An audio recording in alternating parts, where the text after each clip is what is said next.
after having observed all the guidelines, we are about to begin our service. But we, as a community here in Kiembeni, we started a long time ago. We did not even wait for the government to make pronouncements about the guidelines for the reopening of the churches. We ourselves started a long time ago. We started like some 2 months ago to put our heads together as a community in order to put things in order. And I have here with me Dr. Anthony Mogaka. He's the one in charge at Makadara. This is Dr. Bruno, his assistant here in the parish. And with this group, they are here in the parish, he's the head of the medical team. A very big number, and we have been working. I'm very proud of them that since we started our meeting, it has always been positive things coming here. You can look around, you see our washing hand facility. I think it's almost like amongst the best here in Mombasa. And we have our tent there. In that tent, we have our bed where for the screening, for the registration.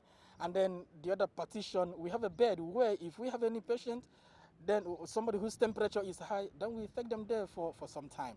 So why we have been doing that, and before we enter the church, we have our automatic sanitizer. Why we have been doing all this is because we want the best for our people. We want the best for Kiembeni people. We want the best for everyone. We don't want the spread of the virus. We want all of us to be free of the virus.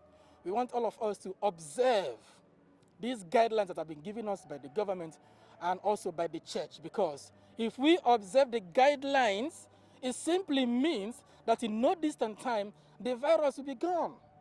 And all of us will come back to our normal life. But for those who are ill-prepared, who are not observing that, these people are telling us that they still want the pandemic to be prolonged amongst us.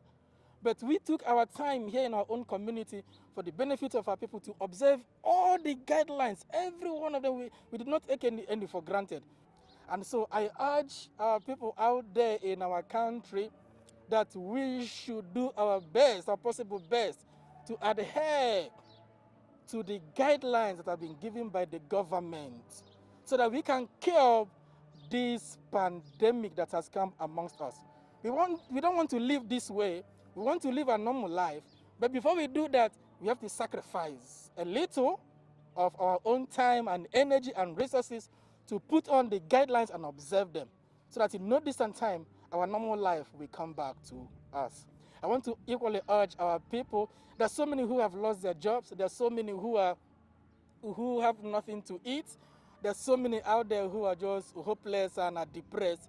That those who can should come to their aid. In our community here also, we have a needy committee that takes care of all our people who are less privileged. And we have reached them several at this time to give them the little that we have got. I believe that in no distant time, we would come to the end of it. But we must have to go by the guidelines so that all this will be a thing of the past. For these 4 months, we believe that by the time we come back fully, we shall sit down together to tell our story, how it has been with us for the 4 months. And I believe by the time we finish the stories, we're going to learn from one another how it has been with us. We learn from you, you learn from us. And as a community, we come up with one big story. I always believe in the spirit of the community, and it has been giving us some hope. So what we have, we share together our life. And before we could know it, this would be a thing of the past.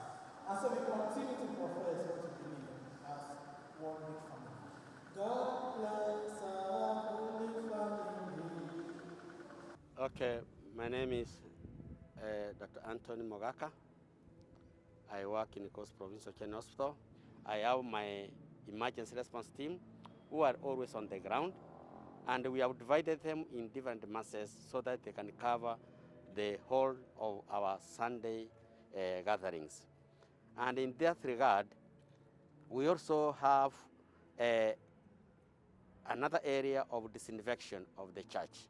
As you can see around the door, we have water with the disinfectants, and then all of parishioners, when they enter inside, and before they enter inside, they have to drop their offerings, and then they sanitize their hands, and then they go and they sit, because our seats are having social distance and they have been marked, so that it's told that sit here, and I think you have seen it. So they sit there where it is, and then we finish our masses. So we thank the government, what the directives they gave us, we are adhering to them until we continue, as the pandemic is going away from our community because of our hard working, maintaining personal hygiene and other things. I hope things will come to normal. We are in an abnormal situation.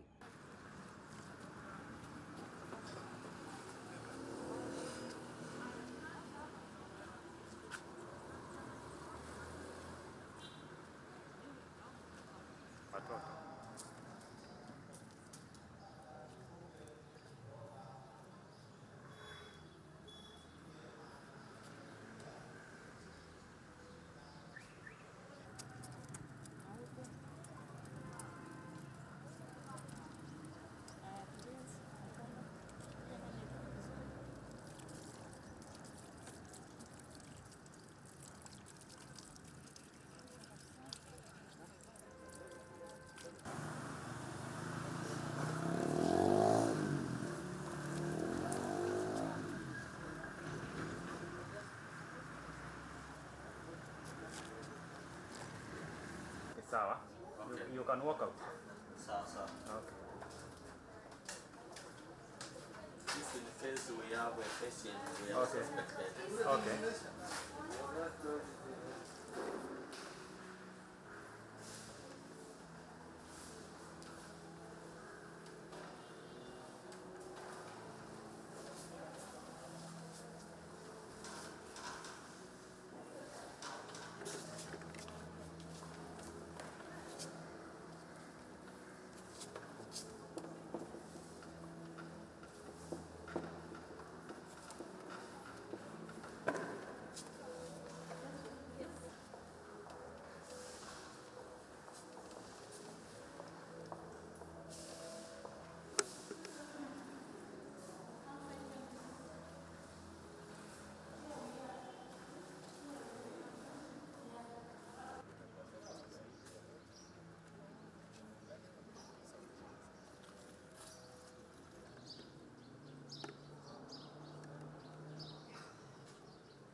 Ya uso wako tunakuomba utuhurumie sisi sote ili tustahili kuziriki uzima wa milele na kwa jina la Baba na la Mwana na la Roho Mtakatifu.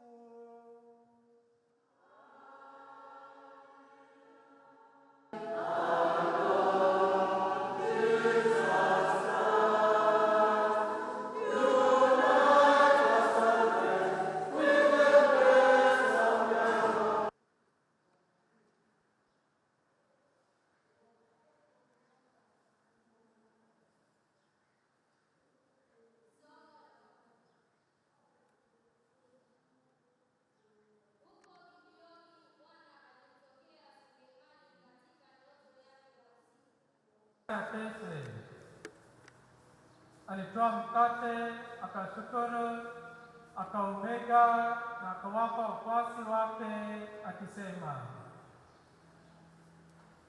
twaeni mle wote, tumikia.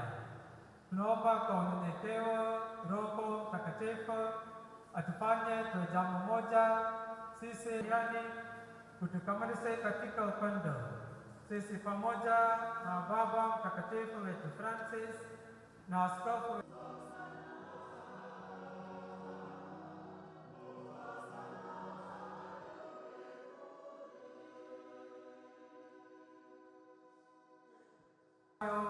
kwa njia ya mwanao Yesu Kristo.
Sabina utamuona kwa hii kanisa yake. Sabina anakuja hiyo anaenda mbele nyingine. Hii hapa.